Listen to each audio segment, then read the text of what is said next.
আসসালামু আলাইকুম। এই মুহূর্তে যারা যুক্ত আছেন সকলকে জানাচ্ছি শুভেচ্ছা এবং অভিনন্দন। আজকে সন্ধ্যায় আপনাদের সাথে আলোচনা হবে সাম্প্রতিক হাইলাইটস নিয়ে জিকে। সাধারণ জ্ঞানের বিষয়াবলীর যে সাম্প্রতিক একটা বিষয় থাকে বা একটা ইস্যু থাকে সেই বিষয়টা নিয়ে আজকে আমরা কথা বলবো। তো আমার সাথে এই মুহূর্তে যারা যুক্ত আছেন, কে কোথা থেকে যুক্ত হয়েছেন অবশ্যই কমেন্টে জানাবেন। পাশাপাশি আজকের লাইভ ক্লাসটি আপনার টাইমলাইনে শেয়ার দিবেন। আসসালামু আলাইকুম। এই মুহূর্তে যারা যুক্ত আছেন,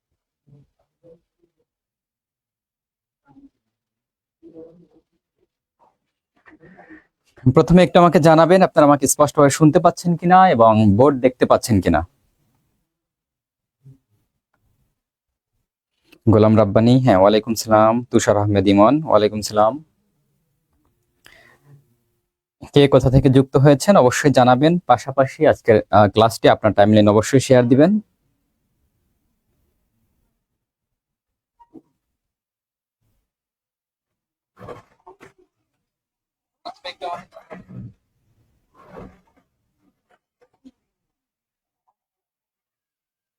আপনারা আমাকে স্পষ্টভাবে শুনতে পাচ্ছেন কিনা এবং বোর্ড দেখতে পাচ্ছেন কিনা, সব ঠিকঠাক আছে কিনা কমেন্ট করবেন।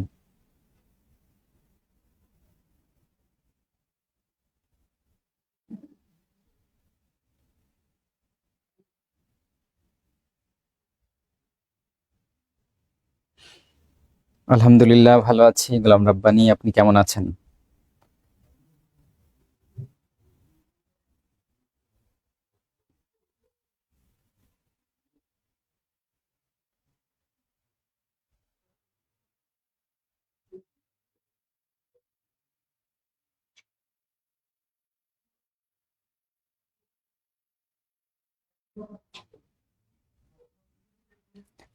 M Imran Hossain, thank you আপনাকে আমাদের সাথে যুক্ত হওয়ার জন্য। চট্টগ্রাম থেকে যুক্ত হয়েছেন, স্বাগতম আপনাকে। তমাদে, হ্যাঁ আদাব, কেমন আছেন আপনি? আপনাকে ধন্যবাদ আমাদের সাথে যুক্ত হওয়ার জন্য। যে যেখান থেকে যুক্ত হয়েছেন অবশ্যই আপনার টাইম লাইনে আজকে ক্লাসটি শেয়ার দিবেন। দেখুন, যে কোনো পরীক্ষায় সাধারণ জ্ঞানে একটা পার্ট থাকে। আপনি বাংলাদেশের যে কোনো চাকরি পরীক্ষার কথা যদি চিন্তা করুন তাহলে সাধারণ জ্ঞানে একটা পার্ট কিন্তু থাকে। তো সেক্ষেত্রে সবচেয়ে টাফ কিংবা আপনি যেই জায়গাটা আটকে যাওয়ার সম্ভাবনা সবচেয়ে বেশি থাকে সেটা হচ্ছে সাম্প্রতিক বিষয়াবলী। কারণ সাম্প্রতিক বিষয়াবলীর কোনো সিলেবাস নেই। আপনি কতটুকু পড়বেন, কতটুকু আপনাকে পড়তে হবে, কতটুকু বিষয় আপনাকে জানতে হবে, সেই বিষয়টা আসলে আপনার কাছে অজানা।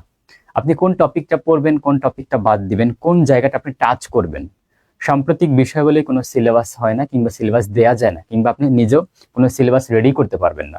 আপনি অন্যান্য যে সকল ক্লাসিক টপিক আছে আপনি চাইলে কিছু কিছু টপিক বাদ দিতে পারবেন, কিছু কিছু টপিক গুরুত্ব দিয়ে পড়তে পারবেন। বাট সাম্প্রতিক বিষয়গুলো হচ্ছে এমন একটা বিষয়, সেখানে হচ্ছে আপনার যদি সুযোগ থাকে আপনাকে প্রচুর পড়াশোনা করতে হবে। তারপর এই জায়গাটাতে এত ইনফরমেশন আমরা জানতে পারবো না, আমাদের পক্ষে কিন্তু আসলে সম্ভব না। তো সেক্ষেত্রে আমরা কোন কোন বিষয়গুলো দেখলে কিংবা পড়াশোনা করলে কিংবা কোন কোন বিষয়গুলো সম্পর্কে কিছুটা অবগত থাকলে আমরা পরীক্ষায় ভালো করতে পারবো, সেই বিষয়গুলো নিয়ে আজকে আমরা কথা বলবো এবং আমরা বিভিন্ন বিষয়ে আলোচনা করব।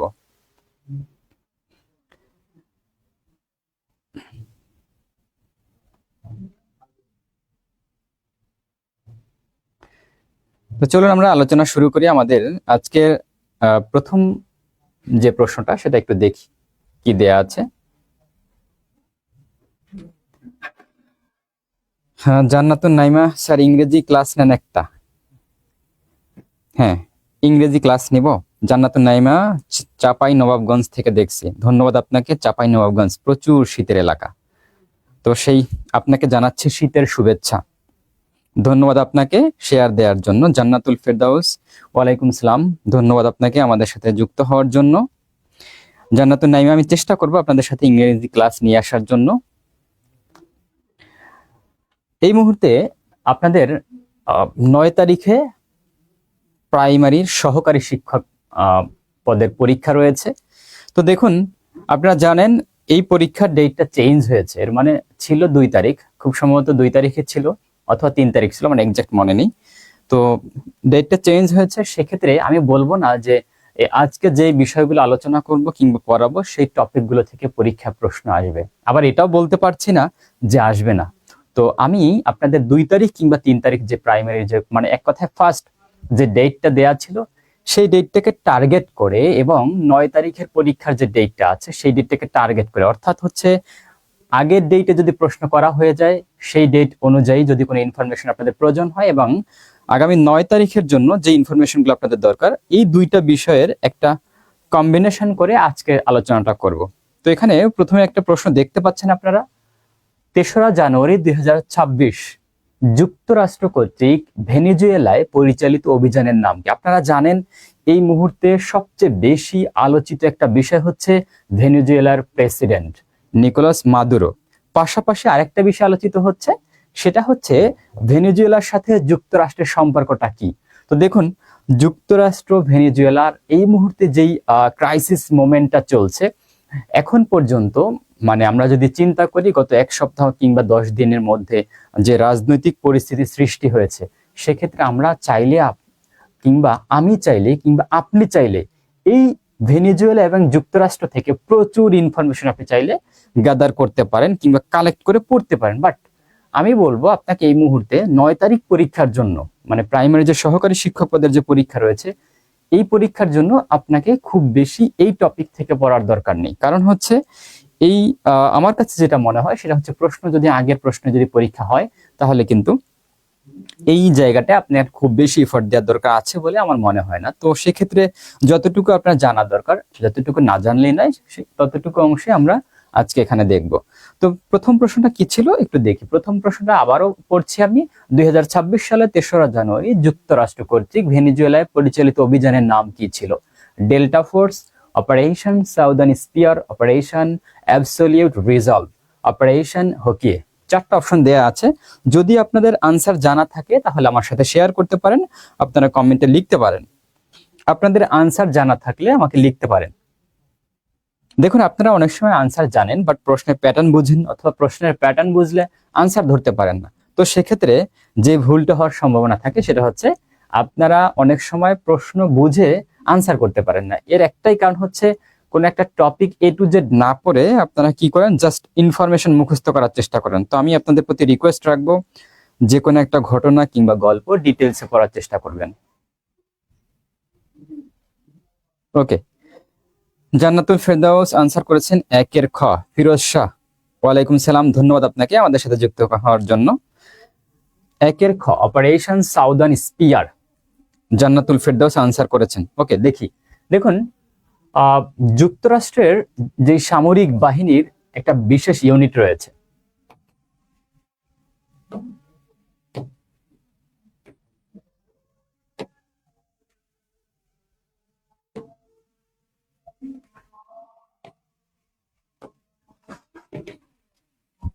ভাই কালারটা লাইট কেন? Thank you.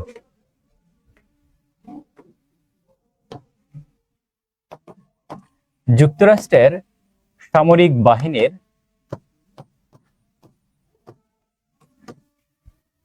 বাহিনী ভেনেজুয়েলাতে এই অভিযানটা চালায়। তবে এই সামরিক বাহিনীর বিশেষ একটা ইউনিট, দ্যাট মিনস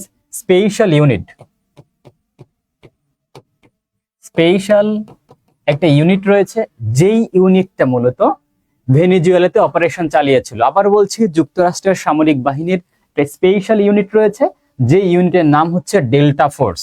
এই ফোর্সটি কিংবা এই ইউনিটটি মূলত যুক্তরাষ্ট্রের হয়ে ভেনেজুয়েলাতে মূলত 2026 সালে 3রা জানুয়ারি এই অভিযানটা পরিচালনা করেছিল। বাট আমাদের প্রশ্নে চাওয়া হয়েছে অভিযানটার নাম কি ছিল। অভিযানটার নাম কি ছিল? Operation Southern Spear, operation Absolute Resolve. অভিযানটার নাম ছিল অপারেশন অ্যাবসোলিউট রিজলভ। তাহলে বাকি দুইটা অপশন আমাদের হাতে থাকে। এটা কি আসলে? অপারেশন সাউদার্ন স্পিয়ার, এটা হচ্ছে, আমি অপশন খ এর আনসারটা লিখছি, ক্যারিবিয়ান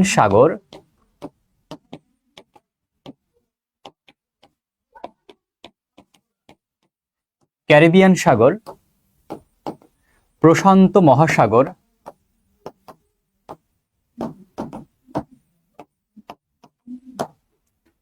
ও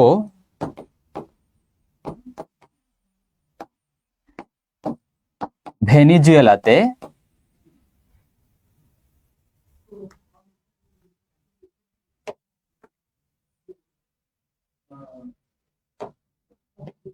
ও ভেনিজুয়েলায়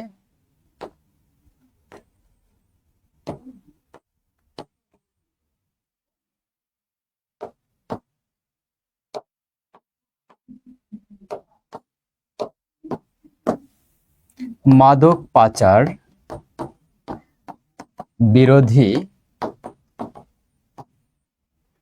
যুক্তরাষ্ট্রের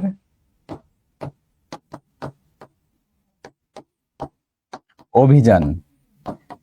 এক কথায় আপনি যদি সহজভাবে বুঝতে চান তাহলে হচ্ছে ক্যারিবিয়ান সাগর, প্রশান্ত মহাসাগরে এবং ভেনিজুয়েলা এই অঞ্চলগুলোতে, কিংবা এই অঞ্চলগুলো যেখানে মাদক পাচারের সাথে জড়িত, সেই পাচার বিরোধী মানে মাদক পাচার প্রতিরোধ করার জন্য যুক্তরাষ্ট্রে একটা অভিযান রয়েছে। সেই অভিযানের নাম হচ্ছে অপারেশন সাউদার্ন স্পিয়ার। তো প্রশ্ন হতে পারে অপারেশন হকিয়ে এটা মানে কি? এর মানে হচ্ছে যুক্তরাষ্ট্র এবং সিরিয়া, যুক্তরাষ্ট্র এবং সিরিয়া এই দুইটা দেশ মিলে আইএস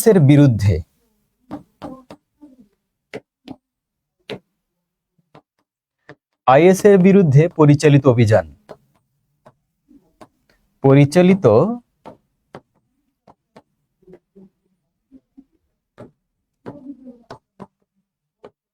অভিযান যুক্তরাষ্ট্র এবং সিরিয়া আইএস, ইসলামিক স্টেট এর বিরুদ্ধে যেই অভিযানটা পরিচালনা করেছে সেটার নাম হচ্ছে অপারেশন হকিয়ে।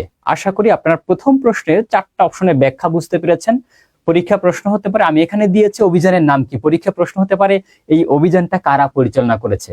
এই অভিযানটা পরিচালনা করেছে যারা, তাদেরকে বলা হয় যুক্তরাষ্ট্রের সামরিক বাহিনী একটা স্পেশাল ইউনিট, যার নাম হচ্ছে ডেল্টা ফোর্স। প্রথম প্রশ্নের ব্যাখ্যাটা বুঝতে পেরেছেন কিনা আমাকে একটু জানান। প্রথম প্রশ্নে আলোচনা ক্লিয়ার কিনা? শ্রাবন্তী মোনালিসা, ধন্যবাদ আপনাকে আমাদের সাথে যুক্ত হওয়ার জন্য। তাসরিন প্রিয়াঙ্কা আনসার করেছেন C, fine. Shrabanti Monalisa answer করেছেন C, thank you. Anika Noor, ওয়ালাইকুম সালাম, ধন্যবাদ আপনাকে আমাদের সাথে যুক্ত হওয়ার জন্য। প্রথম প্রশ্নের আলোচনা ক্লিয়ার কিনা আমাকে জানান, তাহলে আমরা নেক্সটে চলে যাব। সবাই কমেন্ট করেন নেক্সট। যারা বুঝতে পেরেছেন আপনারা কমেন্ট করবেন নেক্সট।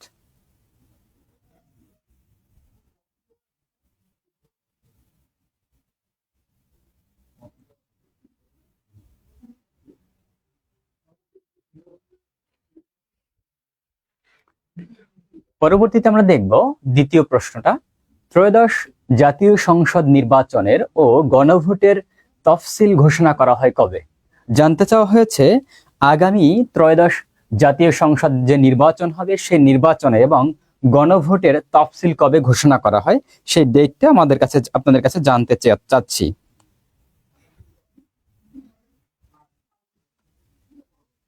Okay, thank you. অনেকে নেক্সট লিখেছেন। Moni, thank you.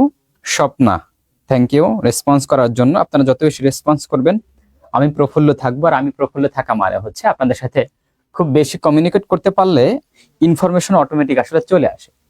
ওকে, আগামী যে নির্বাচন এবং গণভোটের যে ঘোষণা দেওয়া হয়েছে কিংবা তফসিল ঘোষণা করা হয়েছে সেই ডেটটা জানতে চাওয়া হয়েছে। 2025 সালের 30 নভেম্বর, খুব গুরুত্বপূর্ণ একটা ডেট। এই দিন সুপ্রিম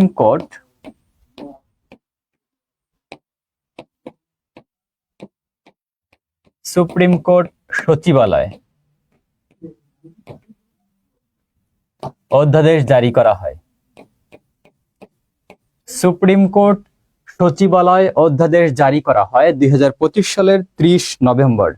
2025 সালের 9 ডিসেম্বর। তাহলে এই দিন কি ঘটনা ছিল কেউ বলতে পারবেন? এই দিন ছিল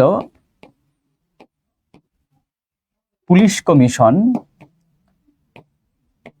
অধ্যাদেশ জারি করা হয় 2025 সালের 9 ডিসেম্বর। 5 সদস্য বিশিষ্ট পুলিশ কমিশন অধ্যাদেশ জারি করা হয়। আপনারা জানেন নতুন করে পুলিশ কমিশন গঠন করা হয়েছে, এটা আগে ছিল না। তো এখানে 5 সদস্য বিশিষ্ট পুলিশ কমিশনের অধ্যাদেশ জারি করা হয়েছে 2025 সালের 9 ডিসেম্বর। 2025 সালের 11 ডিসেম্বর ত্রয়োদশ জাতীয় সংসদ নির্বাচনের ও গণভোটে তফসিল ঘোষণা করা হয়। এটাই হচ্ছে আনসার। পরবর্তীতে অপশন ডি, 2025 সালের 13 ডিসেম্বর তাহলে কি ছিল? 2025 সালের 13 ডিসেম্বর যে ইনফরমেশনটা আমরা দেখব সেটা হচ্ছে যৌথ বাহিনী যৌথ বাহিনী কর্তৃক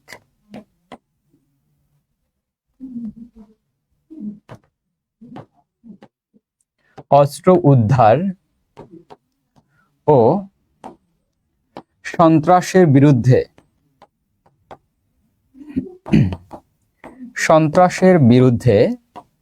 পরিচালিত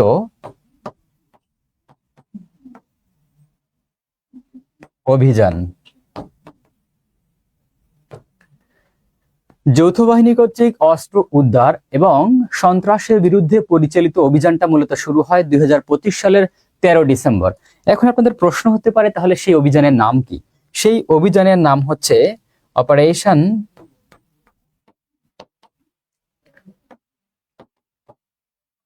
devil hunt. Operation devil hunt phase 2। আপনারা জানেন বাংলাদেশে 2025 সালের 8 ফেব্রুয়ারি যৌথ বাহিনী কর্তৃক একটা অপারেশন চালু হয়, যার নাম ছিল operation devil hunt 8 February. But 2025 সালের 13 ডিসেম্বর আবারও সেই যৌথ বাহিনী কর্তৃক আরো একটা অভিযান পরিচালনা করা হয়, যার নাম দেয়া হয় অপারেশন ডেভিল হান্ট ফেজ 2। আশা করি আপনারা দ্বিতীয় প্রশ্নের ব্যাখ্যা বুঝতে পেরেছেন। যদি বুঝে থাকেন তাহলে লিখুন টু ডান। যদি দ্বিতীয় প্রশ্নের ব্যাখ্যা বুঝে থাকেন তাহলে লিখুন টু ডান। হ্যাঁ, অনেকে আনসার করেছেন 2 এর C. Thank you Imran Hossain. যারা রেসপন্স করছেন খুবই ভালো লাগছে। আপনার রেসপন্স করলে আসলে অনেক ভালো লাগে, কারণ বুঝতে পারি আপনার আমার সাথে আমি যে ব্যাখ্যাগুলো দিচ্ছি এগুলো ক্যাচ করতে পারছেন কিনা। দ্বিতীয় প্রশ্নটা ক্লিয়ার কিনা আমাকে জানাবেন। যদি আপনারা দ্বিতীয় প্রশ্নের ব্যাখ্যা সব বুঝে থাকেন তাহলে লিখুন টু ডান।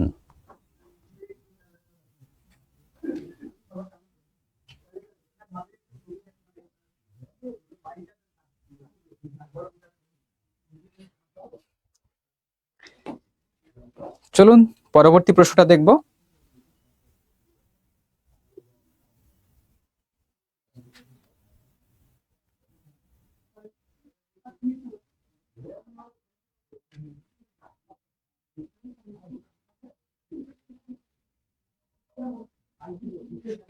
ওকে, দেশে thank you Moni, thank you Jannatun Naima, thank you response করার জন্য।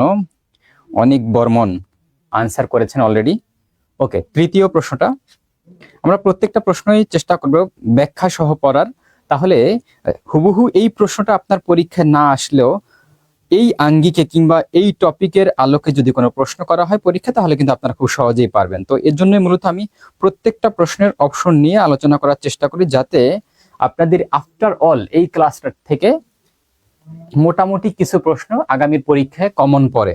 ওকে, দেশের ষষ্ঠ অধরা সাংস্কৃতিক ঐতিহ্য কোনটি? Intangible cultural heritage. এটাকে ইংলিশে বলা হয় ইনট্যাঞ্জিবল কালচারাল হেরিটেজ। এটা স্বীকৃতি দিয়ে থাকে মূলত ইউনেস্কো। ইউনেস্কো মূলত এই অধরা সাংস্কৃতিক ঐতিহ্যের স্বীকৃতি দিয়ে থাকে। তো বাংলাদেশে 2008 সালে সর্বপ্রথম ইউনেস্কো কর্তৃক ইনট্যাঞ্জিবল কালচারাল হেরিটেজ বা অধরা সাংস্কৃতিক ঐতিহ্যের স্বীকৃতি লাভ করে, আর সেটা ছিল বাউল সঙ্গীত 2008 সাল। জামদানি বুনন শিল্প, এটা ছিল 2013 সাল। এর মানে দ্বিতীয়, আমি সিরিয়ালটা মেনটেন করছি। মঙ্গল শোভাযাত্রা, এটা ছিল 2016 সাল। এর মানে এটা প্রথম, এটা দ্বিতীয়, এটা তৃতীয়। এবার আসুন চতুর্থ কোনটা? তাহলে চতুর্থ হচ্ছে সিলেটের শীতলপাটি বুনন শিল্প। সিলেটের শীতলপাটি বুনন শিল্প, এটা ছিল 2017 সাল। পঞ্চম, ঢাকা রিকশা ও রিকশা চিত্র। ঢাকা রিকশা ও রিকশা চিত্র 2025। এই হচ্ছে পাঁচটা, কিন্তু আমাদের কাছে জানতে চাওয়া হয়েছে ষষ্ঠ কোনটি। তাহলে আমরা দেখতে পাচ্ছি একটা অপশন বাকি আছে, সেটা হচ্ছে গ। এখানে সালটা হবে দুঃখিত 23 সাল হবে। এবং টাঙ্গাইল শাড়ি বুনন শিল্প এটা ছিল 2025 সাল। এই হচ্ছে আমাদের 6টি অধরা সাংস্কৃতিক ঐতিহ্য। আশা করি আপনারা বুঝতে পেরেছেন, অনেকেই সঠিক উত্তর প্রদান করেছেন, ধন্যবাদ আপনাদেরকে।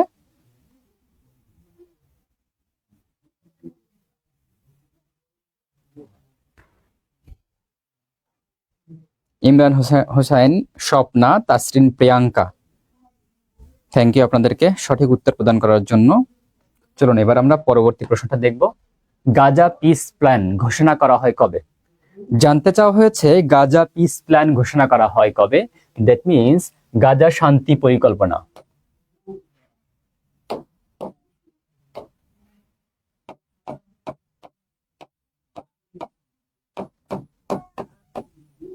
গাজা শান্তি পরিকল্পনা, Gaza piece plan, that means Gaza শান্তি পরিকল্পনা, এটা কবে ঘোষণা করা হয়? 29 সেপ্টেম্বর 2025, 9 অক্টোবর 2025, 10 অক্টোবর 2025, 13 অক্টোবর 2025। বলুন তো 4 এর আনসার কি হবে? 4 নম্বর প্রশ্নের আনসার কি হবে?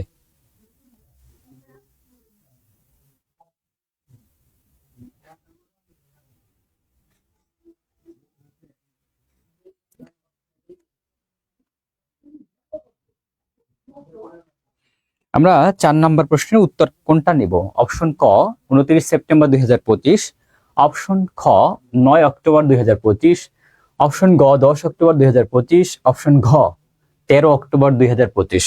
দেখুন 13 অক্টোবর 2025 এই দিন হয় গাজা পিস সামিট, গাজা শান্তি পরিকল্পনা, সরি সম্মেলন। গাজা শান্তি সম্মেলন হয়, গাজা শান্তি সম্মেলন হয় 2025 সালের 13 অক্টোবর। জায়গাটা ছিল শারম আল শেখ মিশর। মিশরের শারম আল শেখ এই স্থানে মূলত গাজা শান্তি সম্মেলন হয়েছিল 2025 সালের 13 অক্টোবর। 2025 সালের 10 অক্টোবর, 9 অক্টোবর, 29 সেপ্টেম্বরে এই তিনটার সাথে জড়িত রয়েছে মূলত গাজা পিস প্ল্যানের। এই গাজা পিস প্ল্যানটা করা হয় মূলত 2025 সালের 29 সেপ্টেম্বর। তাহলে 9 এবং 10 অক্টোবর কি ছিল? 9 অক্টোবর ছিল ইসরায়েল ও হামাসের মধ্যে যুদ্ধবিরতি চুক্তি। ইসরায়েল এবং হামাসের মধ্যে যুদ্ধবিরতি চুক্তি হয় 2025 সালের 9 অক্টোবর এবং এই চুক্তিটা কার্যকর হয়েছিল 10 অক্টোবর। 9 অক্টোবর যুদ্ধবিরতি চুক্তি হয়, বাট চুক্তি কার্যকর হয় 10 অক্টোবর। এই ছিল 4 নম্বর প্রশ্নের 4টা অপশনের ব্যাখ্যা। 4 নম্বর ক্লিয়ার কিনা আমাকে জানাবেন। যদি বুঝে থাকেন সব ঠিকঠাক ভাবে তাহলে লিখবেন ফর ডান। স্বর্ণা ভট্টাচার্য অনেককে মেনশন দিচ্ছেন। হ্যাঁ স্বর্ণা ভট্টাচার্য নমস্কার, আপনাকে ধন্যবাদ আমাদের সাথে যুক্ত হওয়ার জন্য। আপনারা যে যেখান থেকে যুক্ত হয়েছেন অবশ্যই আপনাদের টাইম লাইনে আজকে ক্লাসটা শেয়ার দিবেন, পাশাপাশি আপনাদের শুভাকাঙ্ক্ষী যারা আছেন তাদেরকে মেনশন করবেন।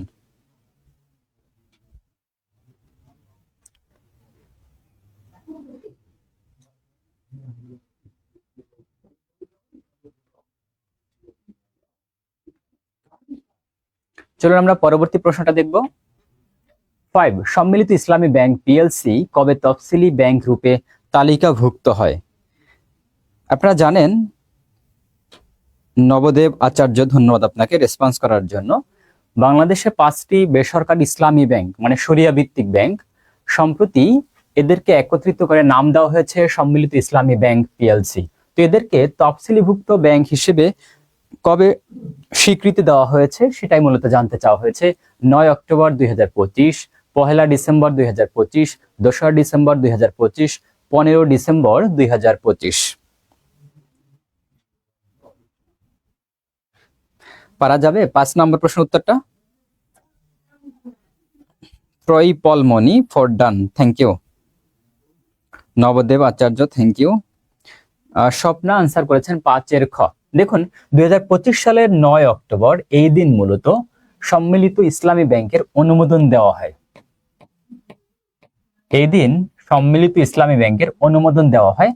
2025 সালের 1 ডিসেম্বর এদেরকে তফসিলি ব্যাংক রূপে তালিকাভুক্ত করা হয়, দ্যাট মিন্স আদেশ জারি করা হয়। আদেশ জারি করা হয় 1 ডিসেম্বর এবং এই আদেশ কার্যকর হয়, দ্যাট মিন্স কার্যক্রম শুরু হয় 2 ডিসেম্বর। 2025 সালের 9 অক্টোবর সম্মিলিত ইসলামী ব্যাংকে অনুমোদন দেওয়া হয় উপদেষ্টা পরিষদে।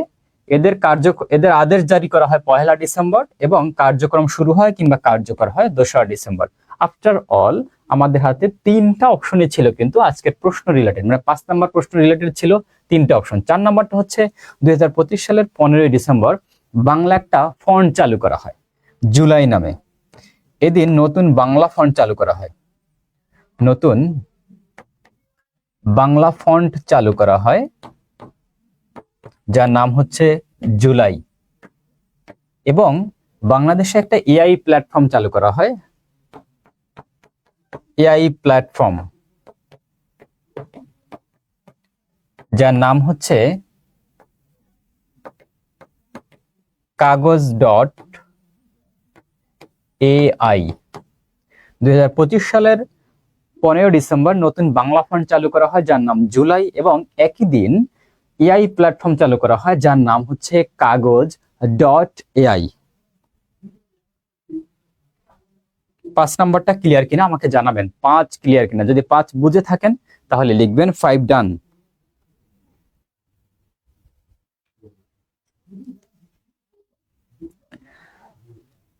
5 বুঝে থাকলে লিখবেন 5 ডান।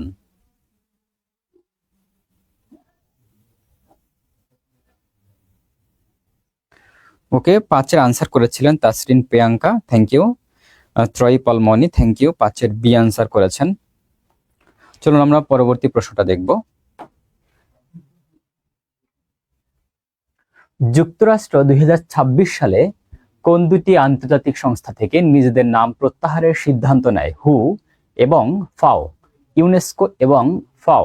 হু এবং UNESCO, Paris climate agreement and USAID. 6 নম্বর প্রশ্ন উত্তর কি হবে বলুন তো? 6। 6 নম্বর প্রশ্ন উত্তর কি হবে?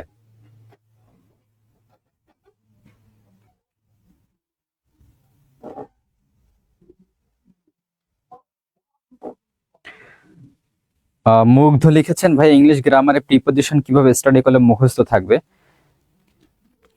আসলে আপনাকে আমি শর্ট ফর্মে আমি এই মুহূর্তে আসলে বলে বোঝাতে পারবো না আসলে আপনি প্রিপজিশন কিভাবে মুখস্থ করবেন, তবে এতটুকু বলতে পারি যাদের প্রিপজিশন মুখস্থ থাকে না কিংবা রাখতে পারেন না তাদের কাজ হচ্ছে প্র্যাকটিক্যালি চিন্তা করতে হবে। প্রিপজিশন পড়ার সিস্টেম হচ্ছে প্র্যাকটিক্যালি চিন্তা করতে হবে, মানে কখন অন হবে, কখন কোনো একটা শব্দের পরে অ্যাড হবে, এই ব্যাপারগুলো খুব প্র্যাকটিক্যালি যদি ভাবতে পারেন বা চিন্তা করতে পারেন, খাতায় লিখে লিখে পড়তে পারেন, তাহলে আমার কাছে মনে হয় আপনারা খুব সহজেই পরীক্ষায় আনসার করতে পারবেন।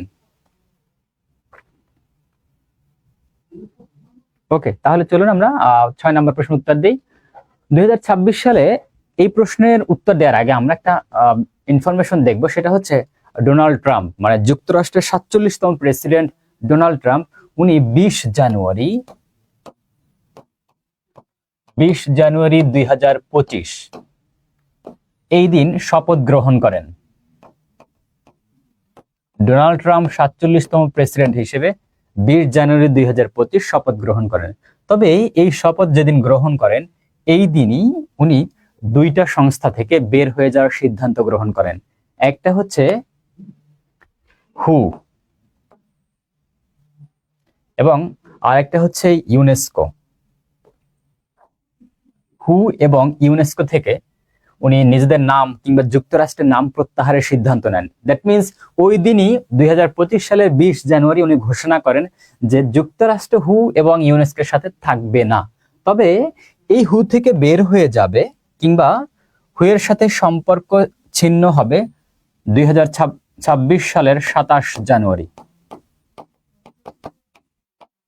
2026 সালের 27 জানুয়ারি যুক্তরাষ্ট্রের সাথে হুয়ের কোনো সম্পর্ক থাকবে না 27 জানুয়ারির পর থেকে, এবং ইউনেস্কোর সাথে সম্পর্ক থাকবে না 31 ডিসেম্বর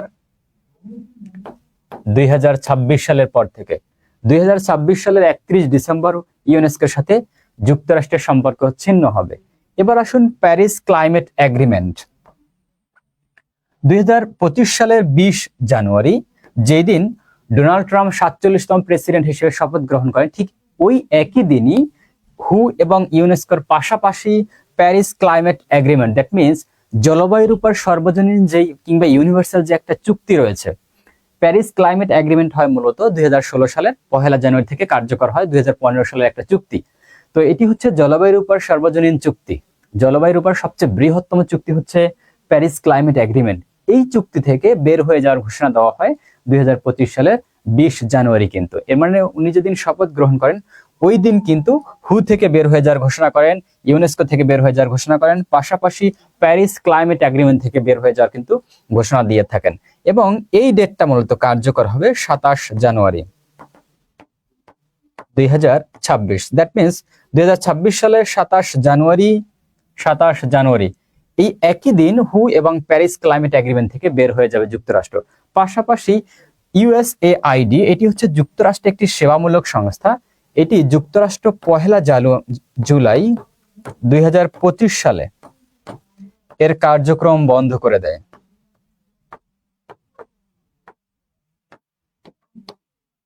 কার্যক্রম বন্ধ করে, এর মানে হচ্ছে বাংলাদেশে এর কার্যক্রমটা বন্ধ করে দেয় 2025 সালের 1 জুলাই থেকে। 6 বুঝতে পেরেছেন?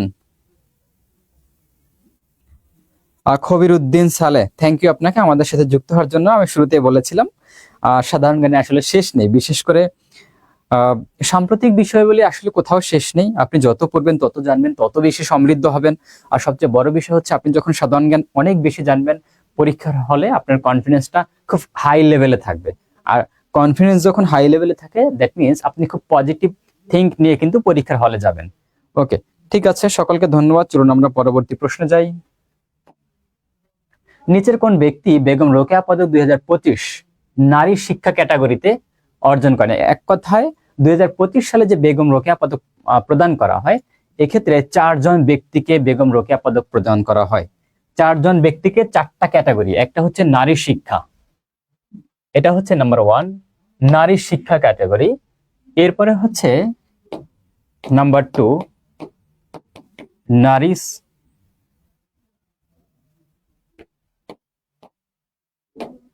নারী অধিকার, শ্রম অধিকার বিশেষ করে।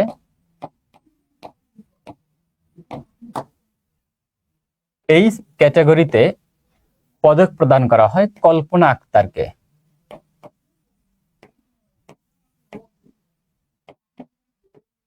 কল্পনা আক্তারকে। নাম্বার 3 মানবাধিকার। মানবাধিকারে পদক প্রদান করা হয় নাবিলা ইদ্রিসকে। নাবিলা ইদ্রিস।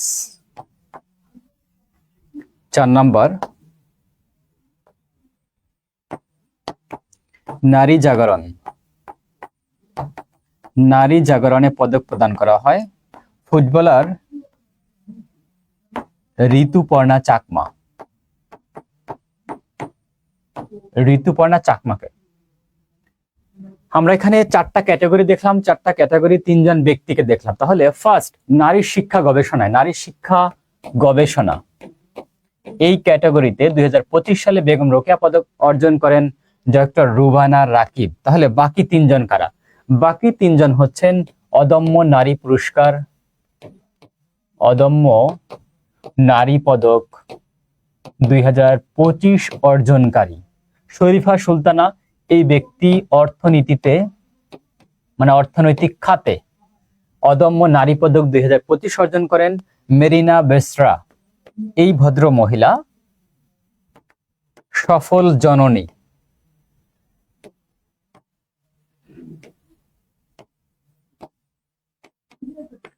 সফল জননী ক্যাটাগরিতে পদক অর্জন করেন মুহিন মোহনা। এই মহিয়সী নারী সমাজ উন্নয়ন ক্যাটাগরিতে অদম্য নারী পদক অর্জন করেন। এছাড়া আরো 3 জন আছে। একটা হচ্ছে, আর একটা ক্যাটাগরি হচ্ছে আহ, বিশেষ সম্মাননা। সেটা হচ্ছে বাংলাদেশের জাতীয় নারী ক্রিকেট যে টিমটা রয়েছে বা ক্রিকেট দল রয়েছে তাদেরকে দেওয়া হয়েছে বিশেষ সম্মাননা। এরপরে আরো একটা পদক দেওয়া হয়েছে, সেটা হচ্ছে শিক্ষা ও চাকরি, যেই পদকটা অর্জন করেছিলেন হালিমা বেগম।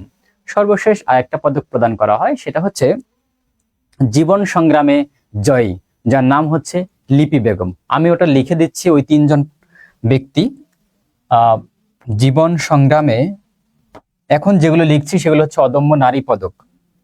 এটা মার্ক করে দিচ্ছি, নাম্বার 1, নাম্বার 2, নাম্বার 3, নাম্বার 4। জীবন সংগ্রামে জয়ী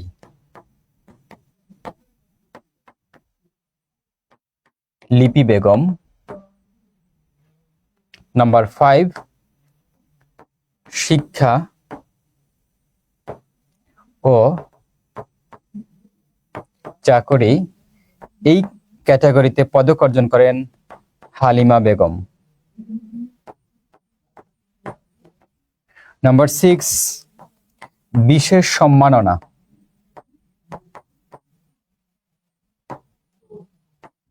এই পদক অর্জন করেন বাংলাদেশ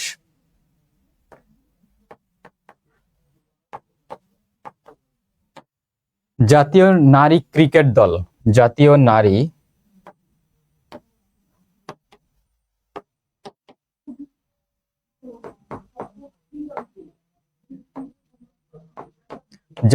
নারী ক্রিকেট দল। এই হচ্ছে 6টি ক্যাটাগরি। আবারও বলছি, অদম্য নারী পদক 2025 প্রদান করা হয় 6টা ক্যাটাগরিতে। অর্থনীতিতে শরীফা সুলতানা, সফল জননী মেরিনা বেসরা, সমাজ উন্নয়নে মহিন মোহনা, জীবন সংগ্রামে জয়ী লিপি বেগম, শিক্ষা ও চাকরি ক্যাটাগরিতে হালিমা বেগম, বিশেষ সম্মাননা বাংলাদেশ জাতীয় নারী ক্রিকেট দল। অন্যদিকে আমাদের প্রশ্নটা ছিল মূলত বেগম রোকেয়া পদক 2025 নিয়ে। তো এখানেও 4টা ক্যাটাগরিতে 4 জন ব্যক্তিকে পদক প্রদান করা হয়। নারী শিক্ষা গবেষণায় পদক অর্জন করেন ডক্টর রুবানা রাকিব, মানবাধিকারে পদক অর্জন করেন নাবিলা ইদ্রিস, নারী জাগরণে পদক অর্জন করেন ঋতুপর্ণা চাকমা, নারী অধিকার স্পেশালি শ্রম অধিকারে পদক অর্জন করেন কল্পনা আক্তার। আশা করি 7 নম্বরটা বুঝতে পেরেছেন। যদি 7 বুঝে থাকেন তাহলে লিখবেন 7 ডান।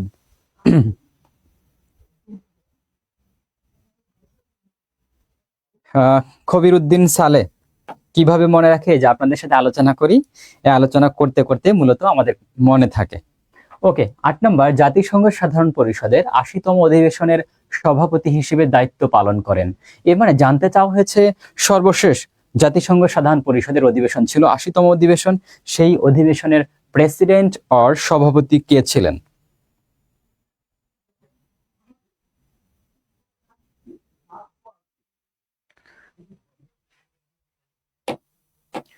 একজন জানতে চেয়েছেন 6-এর উত্তর কি হবে। 6-এর উত্তর হবে অপশন সি, গ, হু এবং ইউনেস্কো।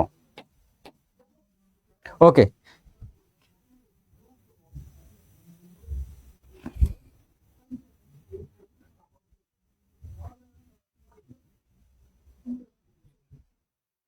স্বর্ণা ভট্টাচার্য বারবার পড়বেন। যখন আপনি দেখবেন কোনো কিছু আপনি ভুলে যাচ্ছেন, তাহলে আপনার কাজ হচ্ছে ওটা লিখে লিখে পড়তে হবে, কয়েকবার লিখতে হবে, তাহলে আশা করি ভুলটা হবে না। 8 নম্বর প্রশ্ন জানতে চাওয়া হচ্ছে জাতিসংঘের সাধারণ পরিষদের 80তম অধিবেশনের সভাপতি কে ছিলেন? অপশন ক, আন্দ্রে কোরেয়া দা লাগো। দেখুন, এই ব্যক্তি ব্রাজিলের, উনি COP30 সর্বশেষ জলবায়ু যে সম্মেলন হয় COP30, এই COP30 প্রেসিডেন্ট ছিলেন। COP30 প্রেসিডেন্ট ছিলেন বা সভাপতি ছিলেন আন্দ্রে কোরেয়া দা লাগো ব্রাজিলের। ইমানুয়েল ম্যাক্রো, এই ব্যক্তি বর্তমানে G7 এর সভাপতি নির্বাচিত হন। G7 এর সভাপতি নির্বাচিত হন 2026 সালে G7 এর সভাপতি নির্বাচিত হন ইমানুয়েল ম্যাক্রো।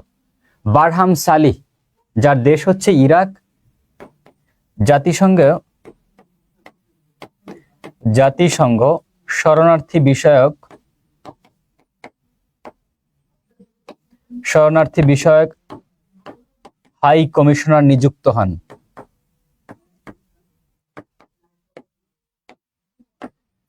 জাতিসংঘের শরণার্থী বিষয়ক হাই কমিশনার নিযুক্ত হয়েছেন ইরাকের সাবেক প্রেসিডেন্ট বারহাম সালেহ। সর্বশেষ অপশন অ্যানালিনা বেয়ারবক, জার্মানি। উনি জাতিসংঘের সাধারণ পরিষদের ৮০তম অধিবেশনের সভাপতি হিসেবে দায়িত্ব পালন করেছিলেন। ৮-এর ঘ, জান্নাতুন নাইমা, থ্যাংক ইউ আপনাকে সঠিক উত্তর দেওয়ার জন্য।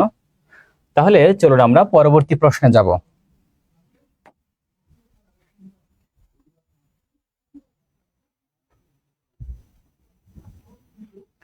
COP30 অনুষ্ঠিত হয় কোথায়? জানতে চাওয়া হয়েছে COP30 অনুষ্ঠিত হয় কোথায়, মানে কোন দেশে এবং দেশের কোন শহরে।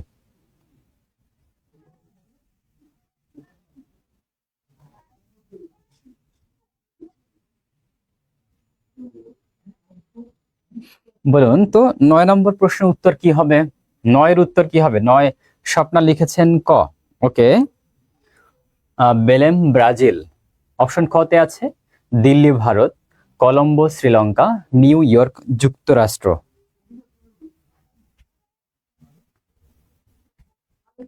খায়রুন নাহার ৯-এর ক, সুমাইয়া নিশাত ৯-এর এ, ঝর্ণা আক্তার নির্ঝরা ৯-এর ক। অনেকেই পরবর্তীতে যুক্ত হয়েছেন, সকলকে ধন্যবাদ। সুমাইয়া নিশাত, থ্যাংক ইউ আপনাকে আমাদের সাথে যুক্ত হওয়ার জন্য। ঝর্ণা আক্তার নির্ঝরা, স্বাগতম। তো যারা পরবর্তীতে আসছেন দয়া করে আপনার টাইম লাইনে আজকে লাইভ ক্লাসটি শেয়ার দিবেন। হ্যাঁ, অনেকে আনসার করেছেন এবং সকলের আনসার রাইট। ট্রয় পল মনি, তাসরিন প্রিয়াঙ্কা, জান্নাতুল ফেরদৌস, সঠিক উত্তর দেওয়ার জন্য ধন্যবাদ।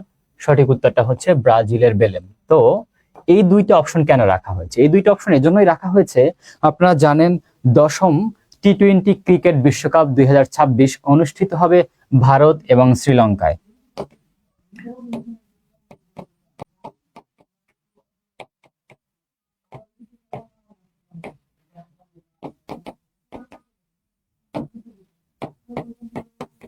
দশম টি-20 ক্রিকেট বিশ্বকাপ ২০২৬ অনুষ্ঠিত হবে ভারত এবং শ্রীলঙ্কায়। যুক্তরাষ্ট্রের নিউ ইয়র্কে তাহলে কি হবে? দেখুন, যুক্তরাষ্ট্রের সাথে আছে মেক্সিকো এবং কানাডা। এই তিনটা দেশে ২৩তম ফুটবল বিশ্বকাপ অনুষ্ঠিত হবে। ২৩তম ফুটবল বিশ্বকাপ ২০২৬ অনুষ্ঠিত হবে। যুক্তরাষ্ট্র, কানাডা, মেক্সিকো এই তিনটা দেশে ২৩তম ফুটবল বিশ্বকাপ অনুষ্ঠিত হবে। তাহলে আপনাদের প্রশ্ন হতে পারে নিউ ইয়র্ক অপশনে কেন রাখা হয়েছিল? নিউ ইয়র্কের বিশেষত্ব কি? যুক্তরাষ্ট্রের নিউ ইয়র্কের ম্যাটলাইফ স্টেডিয়াম, ম্যাটলাইফ স্টেডিয়াম, এই স্টেডিয়ামে ২০২৬ সালের ২৩তম ফুটবল বিশ্বকাপের ফাইনাল খেলা অনুষ্ঠিত হবে। এজন্যই মূলত যুক্তরাষ্ট্রের নিউ ইয়র্ককে অপশন ডিতে রাখা হয়েছে। আশা করি সবাই বুঝতে পেরেছেন। যদি ৯ নাম্বার প্রশ্ন বুঝে থাকেন তাহলে লিখুন 9 ডান। খবিরউদ্দিন সালে, আপনাকে ধন্যবাদ। চেষ্টা করব আপনাদের যে অংশগুলো দরকার কিংবা যে অংশটা আপনাদের পরীক্ষা আসার মতো সেই অংশগুলো আপনাদের সামনে তুলে ধরার।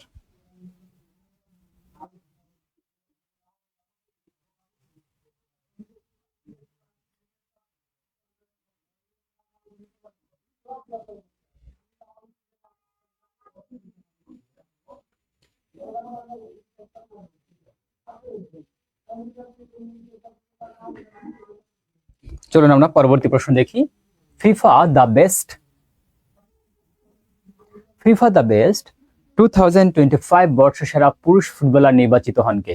জানতে চাওয়া হয়েছে ফিফা দ্য বেস্ট 2025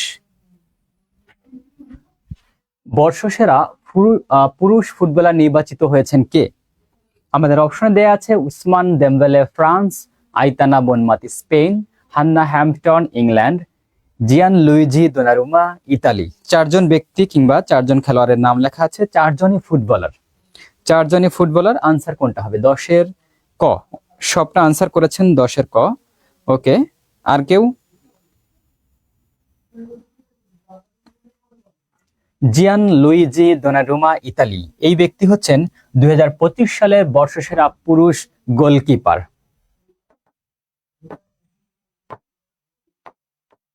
পুরুষ গোলকিপার। হান্না হ্যাম্পটন, নারী গোলকিপার। 2025 সালের ফিফা দ্য বেস্টের নারী গোলকিপার নির্বাচিত হয়েছেন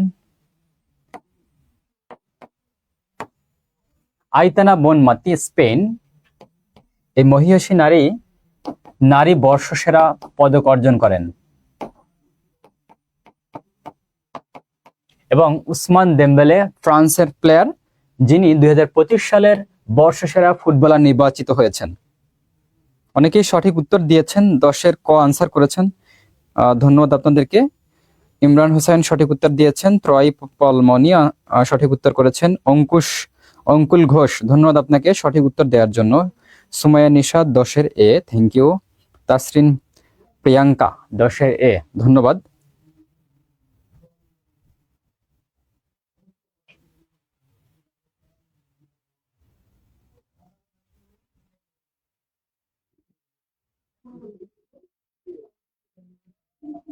তাহলে এবার আমরা পরবর্তী প্রশ্নটা দেখব। মাথাপিছু কার্বন নির্গমনে শীর্ষ দেশ কোনটি? জানতে চাওয়া হয়েছে মাথাপিছু কার্বন নির্গমনে শীর্ষ দেশ কোনটি? চীন, যুক্তরাষ্ট্র, কাতার, পালাউ। দেখুন, চীনের কথা যদি চিন্তা করি তাহলে গ্রিন হাউস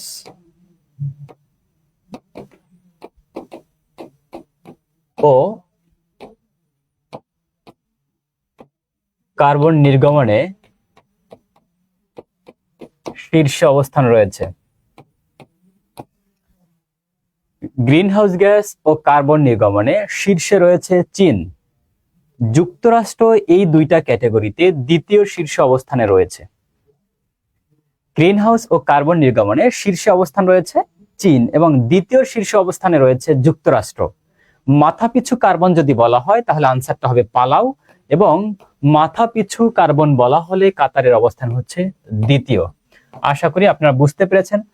শুধু মাথাপিছু এই শব্দটা যদি বাদ দেওয়া হয়, মানে যদি বলা হয় কার্বন নির্গমনের শীর্ষ দেশ কোনটি, তখন কিন্তু আনসার হবে চীন। আর যদি বলা হয় মাথাপিছু কার্বন নির্গমন, তখন কিন্তু আনসার হবে পালাউ। মাথাপিছু কার্বন নির্গমনের দ্বিতীয় শীর্ষ দেশ কাতার, আর কার্বন নির্গমনে দ্বিতীয় শীর্ষ দেশ কিন্তু যুক্তরাষ্ট্র। 11 নম্বর প্রশ্নের অ্যানালাইসিসটা বুঝতে পেরেছেন কিনা আমাকে একটু জানান। অ্যানালাইসিসটা বুঝতে পেরেছেন কিনা? 11 যদি বুঝে থাকেন তাহলে লিখুন 11 ডান। অনেকে 11 আনসার করেছেন এ, না 11 ক হবে না, 11 হবে ঘ। মাথাপিছু শব্দ অ্যাড করা আছে। আপনারা এই ব্যাপারটা বুঝে আনসার করবেন যে কখন মাথাপিছু থাকে, কখন শুধু কার্বন নির্গমন থাকে, কারণ এই সহজ প্রশ্নগুলো অনেক সময় ভুল হওয়ার সম্ভাবনা অনেক বেশি থাকে।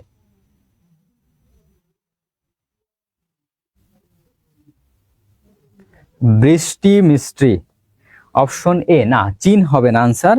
তাসরিন প্রিয়াঙ্কা, খায়রুন নাহার, আপনারা অনেকেই চীন আনসার করেছেন। একটু বুঝে আনসার করতে হবে যেখানে মাথাপিছু শব্দটা অ্যাড করা আছে। যেহেতু মাথাপিছু আছে সেক্ষেত্রে আনসার হবে পালাউ।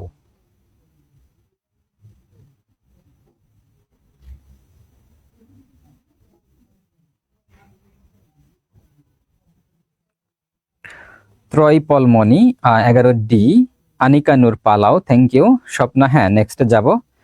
ধন্যবাদ সকলকে। তাহলে চলুন আমরা পরবর্তী প্রশ্নটা দেখি। 2025 সালের সাহিত্যে নোবেল পুরস্কার বিজয়ীকে?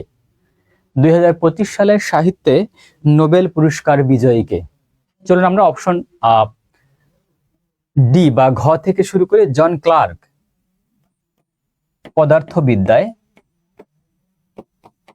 পদার্থবিদ্যায় নোবেল পুরস্কার অর্জন করেন।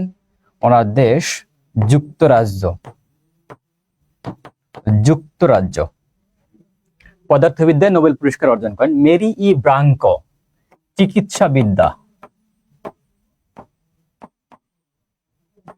চিকিৎসাবিদ্যায় 2025 সালে নোবেল পুরস্কার অর্জন করেন মেরি ই ব্রাঙ্কো, দেশ যুক্তরাষ্ট্র। পিটার হাউইট, অর্থনীতি, এই সেক্টরে নোবেল পুরস্কার অর্জন করেন দেশ কানাডা। লাসলো ক্রাসনা-হোরকাই 2025 সালে সাহিত্যের নোবেল পুরস্কার অর্জন করেন, যার দেশ হচ্ছে ইউরোপিয়ান দেশ হাঙ্গেরি।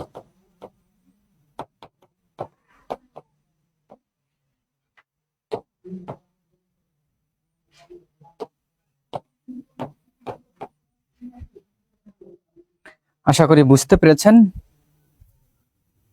12 নম্বর প্রশ্নটা ছিল আমাদের 2025 সালে সাহিত্যের নোবেল পুরস্কার অর্জন করেন কে? আনসারটা হবে লাসলো ক্রাসনা-হোরকাই, যার দেশ হচ্ছে হাঙ্গেরি। অনেকেই সঠিক উত্তর দিয়েছেন। আনিকা নূর, ইমরান হোসেন, ত্রয়ী পলমনি, তাসরিন প্রিয়াঙ্কা, খায়রুন নাহার সঠিক উত্তর দেওয়ার জন্য আপনাদের অসংখ্য অসংখ্য ধন্যবাদ। চলুন আমরা পরবর্তী প্রশ্নটা দেখব। সম্প্রতি নেপালে পতিত সরকারের রাজনৈতিক দল কোনটি? আপনারা জানেন নেপালে 4 সেপ্টেম্বর 2025 এই দিন নেপাল সরকার 26টি সোশ্যাল মিডিয়া বন্ধ করে দেন। নেপাল সরকার 2025 সালের 4 সেপ্টেম্বর 26টা সোশ্যাল মিডিয়া বন্ধ করে দেয়। যেই প্রেক্ষাপটে নেপালে মূলত ওই 4 সেপ্টেম্বরই আন্দোলন শুরু হয় এবং সেই আন্দোলনের নেতৃত্বে ছিল জেনজি। যেই আন্দোলনের নেতৃত্বে ছিল জেনজি। তবে এই আন্দোলনে 3টা বিষয়কে টার্গেট করে কিংবা বেস করে এই আন্দোলনটা পরিচালিত হয়েছিল। সেটা হচ্ছে বৈষম্য, এখানে ছিল দুর্নীতি, নেপাল সরকারের বৈষম্যমূলক আচরণ, নেপাল সরকারের দুর্নীতি এবং নেপাল সরকারের স্বজনপ্রীতি। এই 3টা কারণকে বেস করে জেনজিদের মূলত আন্দোলনটা পরিচালিত হয়েছিল। তবে আন্দোলনের প্রেক্ষাপট ছিল কিন্তু সোশ্যাল মিডিয়া বন্ধ করে দেওয়া, আর কারণ ছিল এই 3টা। আন্দোলনটা শুরু হয়েছিল 4 সেপ্টেম্বর। 9 সেপ্টেম্বর 2025 সরকার পতন হয়। আর সেই সরকারের নাম কি ছিল? কেপি শর্মা ওলি।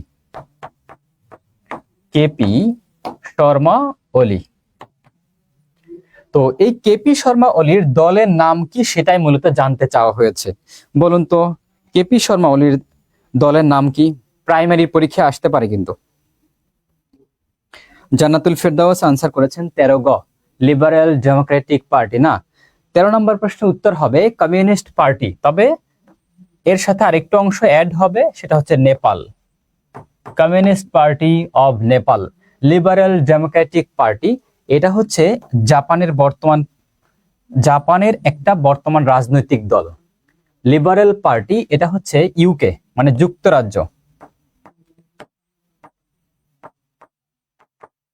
যুক্তরাজ্যের বর্তমান ক্ষমতাসীন রাজনৈতিক দলের নাম হচ্ছে লিবারেল পার্টি, যার প্রধানমন্ত্রী হিসেবে দায়িত্ব পালন করছেন কিয়ের স্টারমার।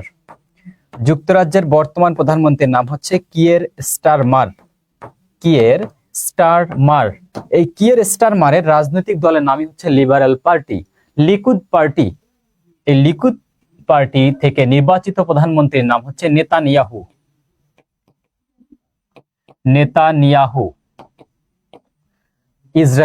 ইসরায়েলের প্রধানমন্ত্রী নেতানিয়াহুর দলের নাম হচ্ছে লিকুদ পার্টি।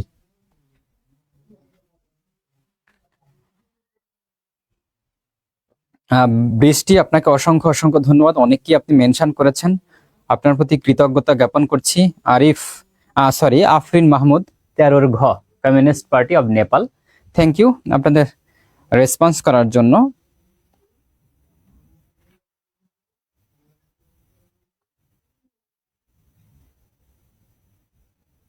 ওকে, চলুন আমরা পরবর্তী প্রশ্নটা দেখব।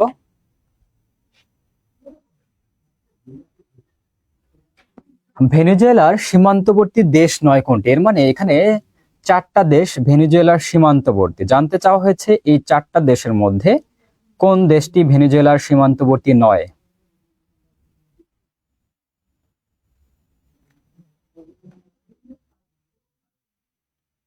রিক্তা শিকদার, থ্যাংক ইউ আপনাকে আমাদের সাথে যুক্ত হওয়ার জন্য। আপনি অনেককেই মেনশন করেছেন, আপনাদের এই ব্যাপারগুলো আসলে খুবই ভালো লাগে।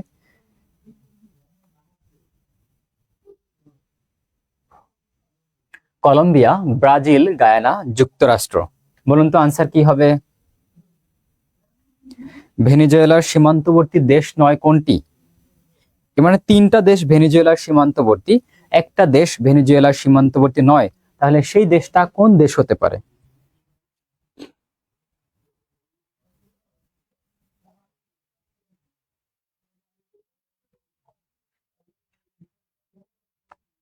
এক্ষেত্রে আমরা আনসার হিসেবে কোনটা নিব? জান্নাতুল ফেরদৌস আনসার করেছেন যুক্তরাষ্ট্র, অঙ্কুল ঘোষ যুক্তরাষ্ট্র, তাসরিন প্রিয়াঙ্কা হ্যাঁ যুক্তরাষ্ট্র। আনসার হবে যুক্তরাষ্ট্র। দেখুন এই তিনটা দেশ কিন্তু ভেনেজুয়েলার সীমান্তবর্তী দেশ, আর যুক্তরাষ্ট্র কিন্তু ভেনেজুয়েলার সীমান্তবর্তী দেশ নয়। তো আপনাদের কাছে আমার প্রশ্ন হচ্ছে, ভেনেজুয়েলা কোন মহাদেশের দেশ? আপনাদের কাছে আমার প্রশ্ন, ভেনেজুয়েলা কোন মহাদেশের দেশ? কমেন্টে আমাকে জানাবেন ভেনেজুয়েলা কোন মহাদেশের দেশ।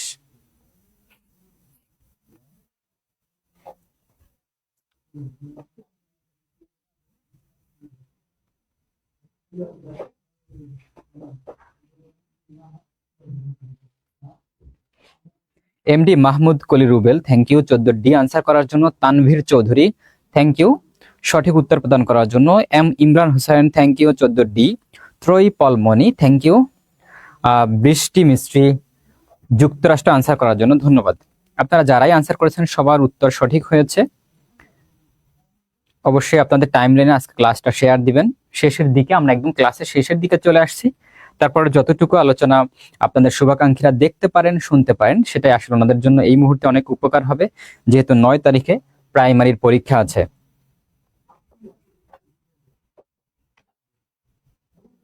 তো আপনাদের কাছে আমি জানতে চাচ্ছি, ভেনেজুয়েলা কোন মহাদেশের দেশ? বলুন তো, ভেনেজুয়েলা কোন মহাদেশের দেশ? আপনার কাছে যদি জানতে চাওয়া হয় ভেনেজুয়েলা কোন মহাদেশের দেশ, তাহলে কি আনসার করবেন? ওকে, হ্যাঁ। ইমরান হোসেন আনসার করেছেন সাউথ আমেরিকা। আফরিন মাহমুদ দক্ষিণ আমেরিকা। Troy Palmoni South America. আহ, মাহমুদুল মাহমুদ কলি রুবেল, লাতিন আমেরিকা বলা যাবে না ভাইয়া, বলতে হবে সাউথ আমেরিকা। লাতিন আমেরিকা হচ্ছে সাউথ আমেরিকার একটা পার্ট, লাতিন আমেরিকা বলা যাচ্ছে না, হ্যাঁ সাউথ আমেরিকা বলতে হবে। ওকে, তাহলে চলুন আমরা পরবর্তী প্রশ্নটা দেখব। দেশের ৬২তম জিআই পণ্য কোনটি? জানতে চাওয়া হয়েছে দেশের ৬২তম জিআই পণ্য কোনটি?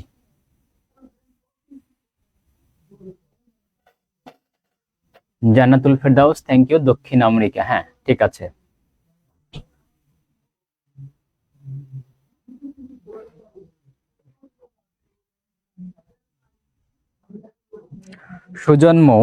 সুজানা মৌ, দুঃখিত, সুজানা মৌ দক্ষিণ আমেরিকা, থ্যাংক ইউ।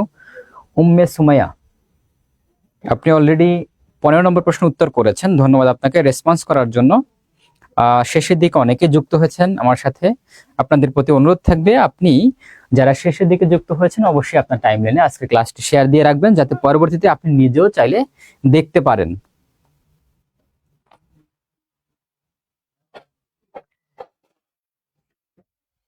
অনেকে আনসার করছেন। অঙ্কুল ঘোষ লিখেছেন টাওয়াল। খায়রুন নাহার 15 ঘ। Troy Palmoni D, okay fine. Tasrin Priyanka, Jannatun Naima, ধন্যবাদ আপনাকে। আপনাদের ধন্যবাদ এজন্য সঠিক উত্তর প্রদান করতে পেরেছেন। সেটা হচ্ছে গাজীপুরের কালীগঞ্জ উপজেলার তোয়ালে বাংলাদেশের ৬২তম জিআই পণ্য হিসেবে স্বীকৃতি লাভ করেছে। মেহেরপুরের সাবিত্রী মিষ্টি, এটি হচ্ছে ৬১তম। ফরিদপুরের পাট ৬০তম। মেহেরপুরের হিমসাগর আম ৫৯তম। তো আপনাদের কাছে আমার যে প্রশ্ন, সেই প্রশ্নটা হচ্ছে জিআই পণ্যের স্বীকৃতি প্রদান করে কোন আন্তর্জাতিক সংস্থা? আপনাদের কাছে আমি জানতে চাচ্ছি, জিআই পণ্যের স্বীকৃতি প্রদানকারী আন্তর্জাতিক সংস্থা কোনটি? বলুন তো, জিআই পণ্যের স্বীকৃতি প্রদান করে যে আন্তর্জাতিক সংস্থাটি, সেই আন্তর্জাতিক সংস্থাটির নাম কি? খবির উদ্দিন সালে শেয়ার দেওয়ার জন্য আপনাকে অসংখ্য অসংখ্য ধন্যবাদ। আবারও বলছি, জিআই পণ্যের স্বীকৃতি প্রদানকারী আন্তর্জাতিক সংস্থাটির নাম কি?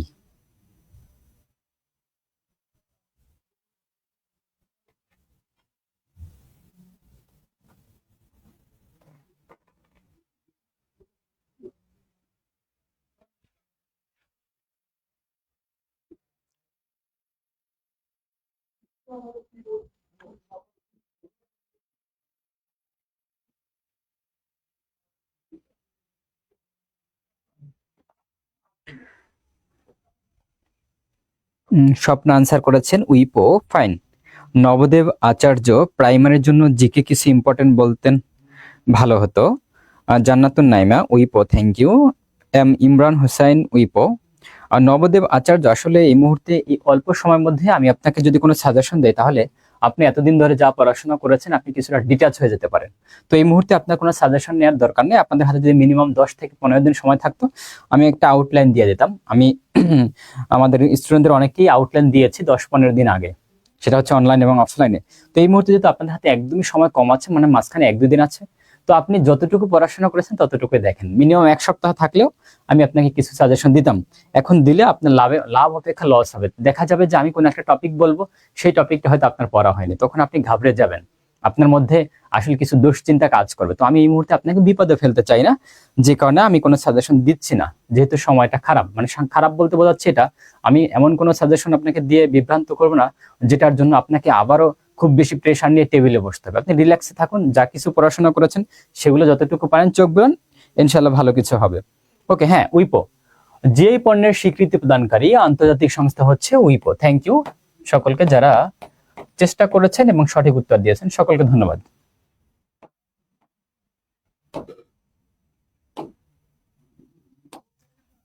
পাকিস্তান আফগানিস্তানের সীমারেখা কোনটি? Durand Line, Mannerheim Line, Blue Line, Yellow Line. 4টা লাইন কিংবা সীমারেখার কথা বলা হয়েছে। এক্ষেত্রে পাকিস্তান এবং আফগানিস্তানের সীমারেখা কোনটি কিংবা সীমারেখার নাম কোনটি সেটা জানতে চাওয়া হয়েছে।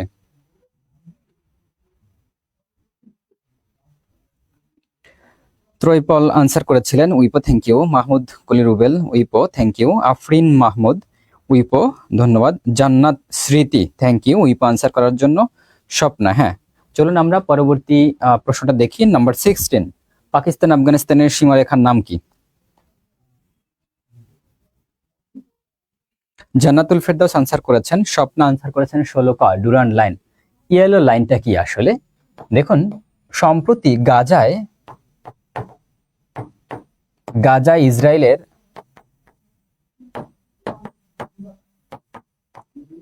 ইসরায়েলের দাবিকৃত সীমারেখা। সম্প্রতি ইসরায়েল গাজাতে একটা সীমারেখা দাবি করেছে, সেই সীমারেখার নাম হচ্ছে ইয়েলো লাইন। ব্লু লাইন হচ্ছে লেবানন এবং ইসরায়েলের সীমারেখা। লেবানন এবং ইসরায়েলের সীমারেখার নাম হচ্ছে Blue Line. Mannerheim Line, Russia Finland. প্রত্যেকটা লাইন কিংবা সীমারেখা এই মুহূর্তের জন্য, আগামীর পরীক্ষার জন্য অনেক অনেক বেশি গুরুত্বপূর্ণ। ইয়েলো লাইন গাজা ইসরায়েলের দাবিকৃত সীমারেখা, ব্লু লাইন লেবানন এবং ইসরায়েল, ম্যানারহিম লাইন রাশিয়া এবং ফিনল্যান্ডের সীমারেখার নাম, ডুরান্ট লাইন পাকিস্তান এবং আফগানিস্তানের সীমারেখার নাম।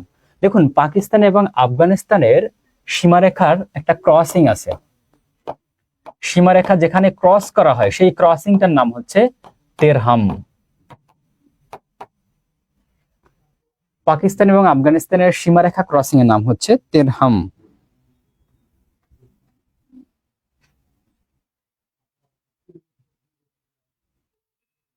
সকলে সঠিক উত্তর প্রদান করেছেন, আপনাদের অসংখ্য অসংখ্য ধন্যবাদ। পরবর্তী প্রশ্নটা দেখব, জাতীয় প্রবাসী দিবস কবে? জানতে চাওয়া হয়েছে জাতীয় প্রবাসী দিবস কবে।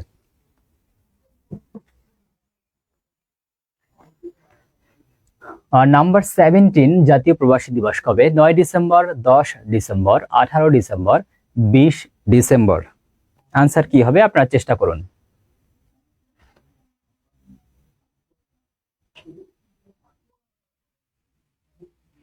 শফিকুল ইসলাম, ধন্যবাদ আমাদের সাথে যুক্ত হওয়ার জন্য। শফিকুল ইসলাম মীর, থ্যাংক ইউ আপনাকে।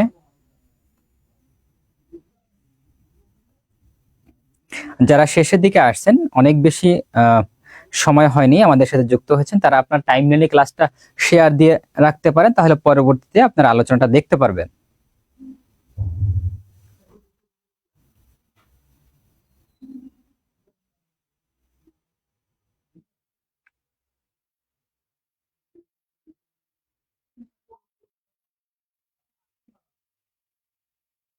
অঙ্কুল ঘোষ আনসার করেছেন, গোলাম রব্বানী আনসার করেছেন, সঠিক উত্তর দিয়েছেন আপনারা, আপনাদের অসংখ্য অসংখ্য ধন্যবাদ। শফিকুল ইসলাম মীর 17 ক আনসার করেছেন, না 17 ক উত্তর হবে না। ত্রয় পলমনি 17 এ আনসার করেছেন, না এখানে 9 ডিসেম্বর হচ্ছে না, জাতীয় প্রবাসী দিবস। আপনাকে বুঝতে হবে যে জাতীয় প্রবাসী দিবস কবে সেটা জানতে চাওয়া হয়েছে। তাহলে চলুন 9 ডিসেম্বর আসলে কি সেটা একটু দেখি। 9 ডিসেম্বর হচ্ছে বেগম রোকেয়া দিবস, খুবই গুরুত্বপূর্ণ আপনাদের প্রাইমারি পরীক্ষার জন্য, খুবই গুরুত্বপূর্ণ 9 ডিসেম্বর। বিশেষ করে এক কথায় বেগম রোকেয়া, বলে দিচ্ছি এটা জিকেতেও আসতে পারে, বাংলা সাহিত্যেও আসতে পারে। বেগম রোকেয়া, বেগম রোকেয়া দিবস 9 ডিসেম্বর। পাশাপাশি এই একই তারিখে মানে 9 ডিসেম্বর একটা আন্তর্জাতিক দিবস আছে, সেটা হচ্ছে আন্তর্জাতিক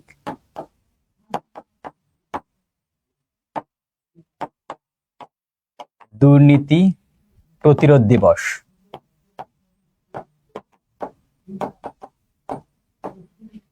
আন্তর্জাতিক দুর্নীতি প্রতিরোধ দিবস হচ্ছে 9 ডিসেম্বর। 10 ডিসেম্বর এদিন হচ্ছে জাতীয় ভ্যাট দিবস, জাতীয় ভ্যাট দিবস। পাশাপাশি এই দিন একটা আন্তর্জাতিক দিবস রয়েছে, সেটা হচ্ছে বিশ্ব মানবাধিকার দিবস, বিশ্ব মানবাধিকার দিবস। এবার আসুন 18 ডিসেম্বর, এখানে আনসারটা হচ্ছে 18 ডিসেম্বর। 18 ডিসেম্বর জাতীয় প্রবাসী দিবস। পাশাপাশি এই 18 ডিসেম্বর আর একটা আন্তর্জাতিক দিবস রয়েছে, সেটা হচ্ছে আন্তর্জাতিক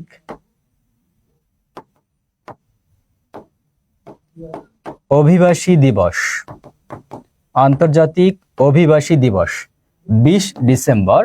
এই দিন হচ্ছে আন্তর্জাতিক মানবিক সংহতি দিবস, আন্তর্জাতিক মানবিক সংহতি দিবস 20 ডিসেম্বর। এবার আমরা কিন্তু প্রত্যেকটা ডেট থেকেই 2টা করে দিবস জেনেছি, তো আপনারা নোট করে রাখবেন, আপনাদের আগামী পরীক্ষার জন্য অনেক বেশি গুরুত্বপূর্ণ। দিবস থেকে একটা প্রশ্ন হওয়ার সম্ভাবনা অনেক বেশি।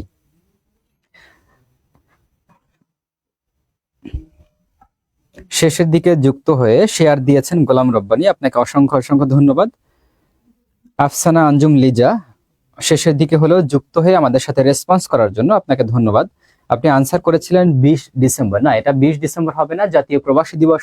সঠিক উত্তরটা হবে 18 ডিসেম্বর। জান্নাত স্মৃতি আপনি 30 ডিসেম্বর লিখেছেন, আমি জানি না 30 ডিসেম্বর কেন লিখেছেন। ওকে, পরবর্তী প্রশ্নতে আমরা যাব। বিশ্বের কোন দেশ প্রথম 1 ডোজের ডেঙ্গু টিকা অনুমোদন করে? মানে হচ্ছে বিশ্বের একটা দেশ, যেই দেশ জাস্ট একটা ডোজেই মূলত ডেঙ্গুর প্রতিষেধক হিসেবে টিকা আবিষ্কার করে, সেই দেশটার নাম কি সেটা জানতে চাওয়া হয়েছে, যে 1 ডোজের টিকার অনুমোদনকারী দেশ কোনটি? Australia, Bhutan, Switzerland, Brazil. Australia, Bhutan, Switzerland এবং ব্রাজিল। আনসার কোনটি হয় বলুন তো?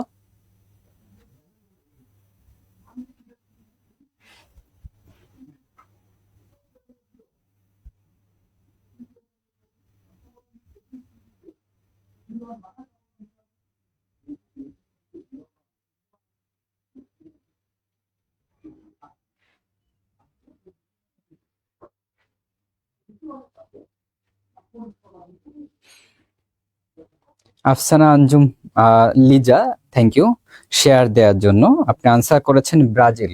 ওকে,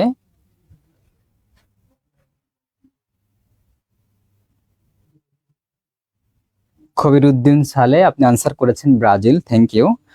ত্রয় পলমনি 18 ডি, থ্যাংক ইউ। দেখুন, অস্ট্রেলিয়া এমন একটা দেশ, যেই দেশ প্রথম 16 বছরের কম বয়সীদের জন্য সোশ্যাল মিডিয়া ব্যবহার নিষিদ্ধ করেছে।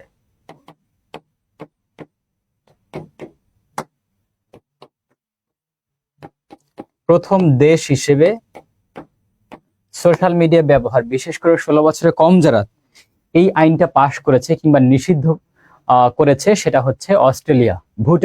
ভুটানের সাথে এই মুহূর্তে বাংলাদেশের ট্রানজিট ইস্যু আছে, কারণ আপনারা জানেন ভুটানের যে একটা জাহাজ আসে, আমাদের চালান আসে আমাদের চট্টগ্রাম বন্দরে, সেই চট্টগ্রাম বন্দর থেকে মূলত চালান খালাস হয়। এজন্য ভুটানটা এই মুহূর্তে আলোচিত বিষয়। এক কথা আপনারা বলতে পারেন বাংলাদেশের সাথে ট্রানজিট ইস্যুতে ভুটান গুরুত্বপূর্ণ। ট্রানজিট ইস্যুতে অন্য কোনো ক্লাসে ডিটেলসে পড়িয়ে দেব। ট্রানজিট ব্যাপারটা অনেক বেশি আলোচনা, এজন্য এখানে আলোচনা আনিনি কিংবা আনবো না, যেহেতু আপনাদের পরীক্ষা আছে, যতটুকু দরকার ততটুকুই পড়াচ্ছি। সুইজারল্যান্ড, বাংলাদেশ 1972 সাল থেকেই মূলত সুইজারল্যান্ডে দূতাবাস স্থাপন করেছে।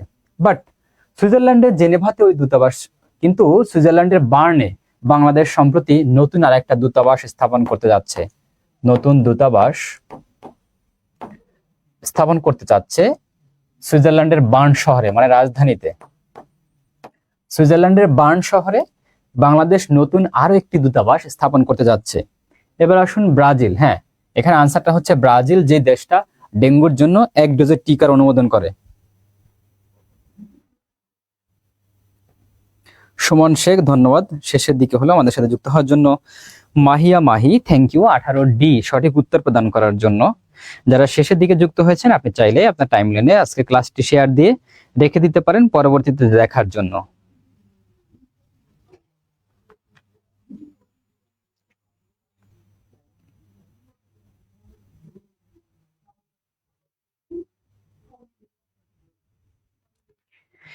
ওকে, তাহলে আমরা পরবর্তী প্রশ্নে যাই। পরবর্তী প্রশ্নটা হচ্ছে ধনী বিদেশিদের জন্য ট্রাম্প সরকার কর্তৃক প্রবর্তিত কার্ড কোনটি? আপনারা জানেন ট্রাম্প সরকার 2025 সালের 2রা ডিসেম্বর অভিবাসীদের আবেদন সাময়িকভাবে বন্ধ ঘোষণা করে। আমি লিখে দিচ্ছি এখানে,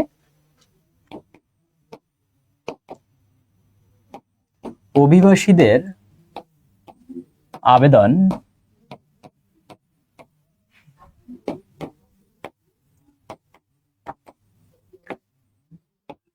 সাময়িকভাবে বন্ধ ঘোষণা করে ট্রাম্প সরকার 2রা ডিসেম্বর 2025। বাট ট্রাম্প সরকার যারা ধনী বিদেশি আছেন, এক কথায় যে সকল বিদেশিরা ধনী, তাদের জন্য আলাদা একটা ভিসা চালু করেছে। ট্রাম্প সরকার যারা ধনী বিদেশি তাদের জন্য একটা নতুন করে একটা ভিসা চালু করেছে। সেই ভিসাটার নাম কি সেটা এখানে জানতে চাওয়া হয়েছে। উন্মোচনের প্রতিক্ষণ ক আনসার করেছেন cream card. Suman Sheikh answer করেছেন গোল্ড কার্ড। ওকে, রেসপন্স করার জন্য আপনাদের অসংখ্য অসংখ্য ধন্যবাদ। আপনারা চেষ্টা করতে থাকুন, সঠিক উত্তর বলে দিব। Suman Sheikh option D. Okay, আর কেউ?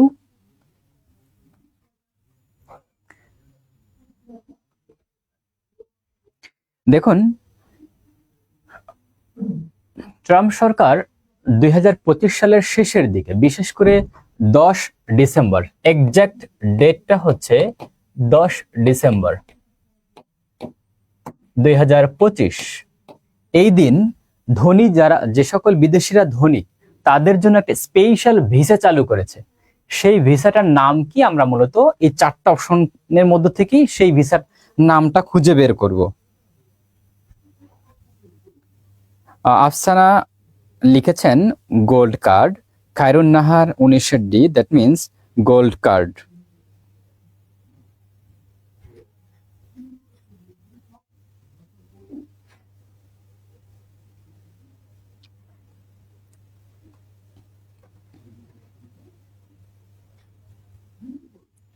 সকলে রেসপন্স করবেন দয়া করে।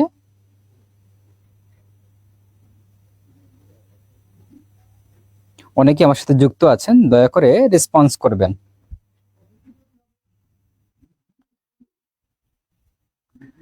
ওকে, অনেকেই ট্রাই করে যাচ্ছেন, অনেকেই সঠিক উত্তর দিয়েছেন। জান্নাত স্মৃতি আনসার করেছেন gold card. Troy Palmoni gold card.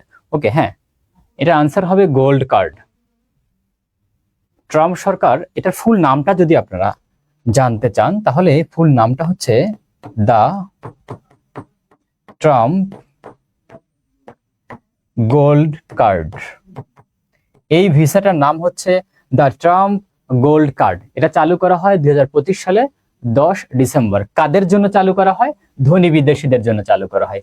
এইটা আসলে কি? এটা হচ্ছে একটা নতুন ভিসা সিস্টেম কিংবা নতুন একটা ভিসার নাম। ওকে, চলুন আমরা পরবর্তী প্রশ্নে যাই। জান্নাতুল ফেরদৌস আনসার করেছেন 19 D. Golam Rabbani, thank you আপনাকে সঠিক উত্তর দেওয়ার জন্য। মাহিয়া মাহি সঠিক উত্তর প্রদান করেছেন 19 ডি, গোল্ড কার্ড।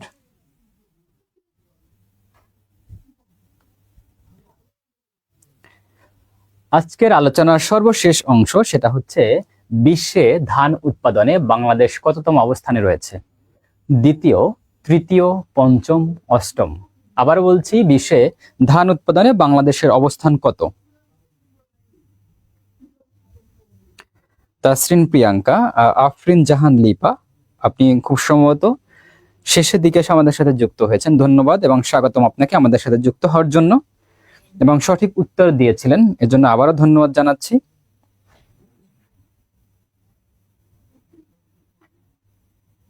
জান্নাতুল ফেরদাউস আনসার করেছেন 20 খ। আফসানা আঞ্জুম লিজা 20 নম্বর প্রশ্ন উত্তর করেছেন 20 খ।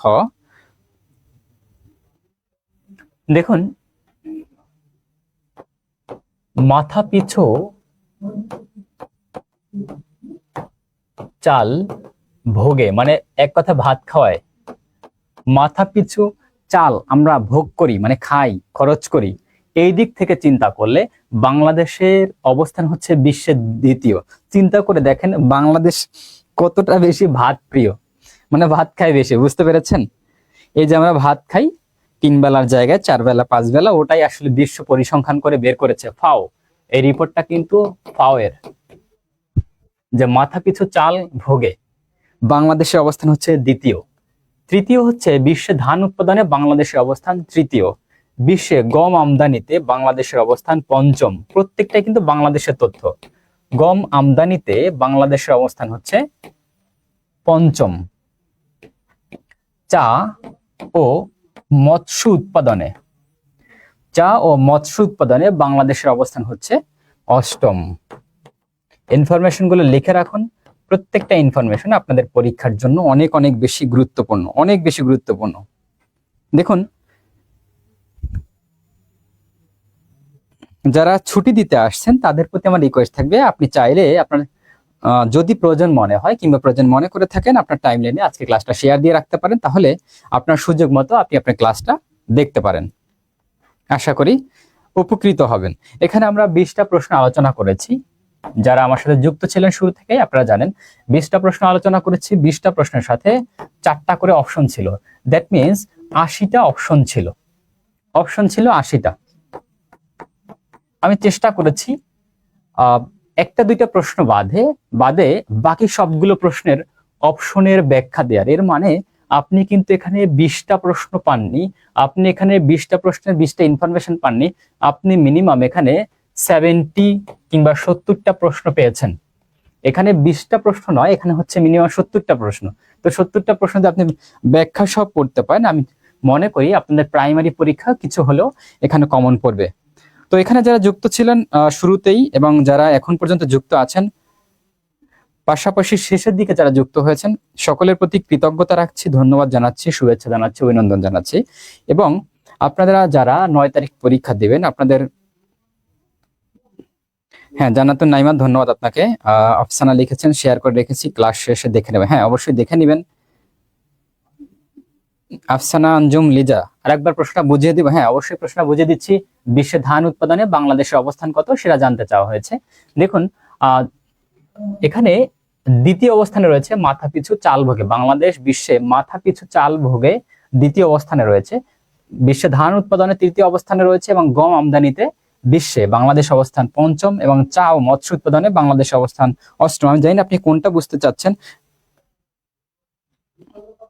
আপনি কি এটা বুঝতে চাচ্ছেন যে কয়টা প্রশ্ন এবং কয়টা অপশন? আচ্ছা, আমি দুইটা বিষয় আলোচনা করে দেই। সেটা হচ্ছে এখানে 20টা প্রশ্ন আলোচনা করা হয়েছে, 4টা অপশন ছিল। দ্যাট মিনস আপনি 80টা অপশন পেয়েছেন। 80টা অপশনে মিনিমাম 70টা অপশন মানে আলোচনা করেছি, মিনিমাম, বা বেশিও হতে পারে। আপনাকে বুঝতে হবে 70টা অপশন মানে হচ্ছে আপনি 70টা প্রশ্ন আলোচনা করেছেন কিংবা দেখেছেন। তো যদি আপনারা এই অংশটা ভালো করে আরেকবার দেখতে পারেন, কিংবা আপনার নোট করা থাকে কিংবা নোট করে রাখেন ক্লাসে বসে, তাহলে আশা করি আপনার আগামী পরীক্ষার জন্য খুব বেশি ইফেক্টিভ হবে।